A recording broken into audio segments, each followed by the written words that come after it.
Guess who's running Washington today? So help you God. I do. Congratulations. A Newt order in Congress. The Speaker immediately starts Congress on a long day's night. From NBC News, this is a special edition of NBC Nightly News with Tom Brokaw. Reporting tonight from Washington. Good evening, and you can almost hear it from here. The new Republican majority over there in the Congress knocking the federal government down to their size. They're now officially in control and already on the move. It was high noon when the historic change of power began, the election of the first Republican Speaker of the House in 40 years, Newt Gingrich. A high honor and distinct privilege to present to the House of Representatives our new Speaker, the gentleman from Georgia, Newt Gingrich.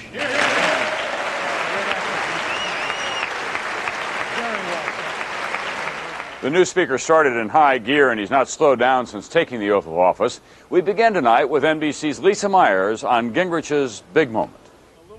Before dawn of the biggest day of Newt Gingrich's life. I'm a little bit like the kid who wanted a pony, and now I have this entire backyard full of ponies, and somebody's already told me that you got to feed them and clean them, and you got to worry about it, and I'm excited by the opportunity, but on the other hand, boy, is it a lot of work. 20 years ago, before Gingrich had even won an election, the then history professor told friends he was going to become House Speaker. Early this afternoon, it happened. I hereby end 40 years of Democratic rule of this House. This is a historic moment.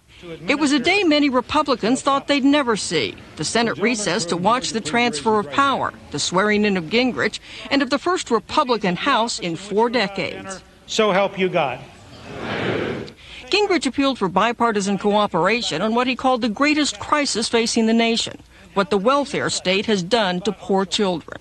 How can any American read about an 11-year-old buried with his teddy bear because he killed a 14-year-old and then another 14-year-old killed him, and not have some sense of, my God, where has this country gone? How can we not decide that this is a moral crisis equal to segregation? But if today was any omen, prospects of cooperation are not good. Minutes after Gingrich took the chair, Democrats tried to embarrass him by proposing that members be severely restricted in receiving book royalties.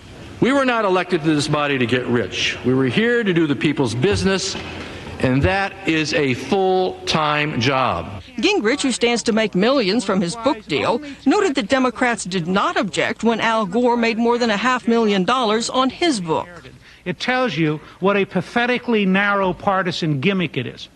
Republicans beat back that proposal and a Democratic effort to ban gifts from lobbyists. Late today, Republicans began enacting their own reforms, congressional staff cuts, rules changes to require a 60% supermajority for income tax increases, and a bill to make Congress abide by laws already applied to the rest of the country.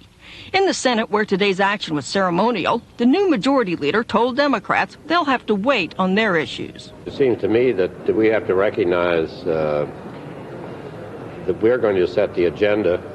That's why we have a majority. For Republicans, the joy of taking power is likely to be fleeting. The more difficult task of delivering on promises and keeping power has already begun.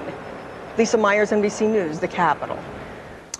As for Bill Clinton, this was one of those rare days when a president has little choice but to step aside. But as NBC's Brian Williams tells us tonight, tomorrow is another day.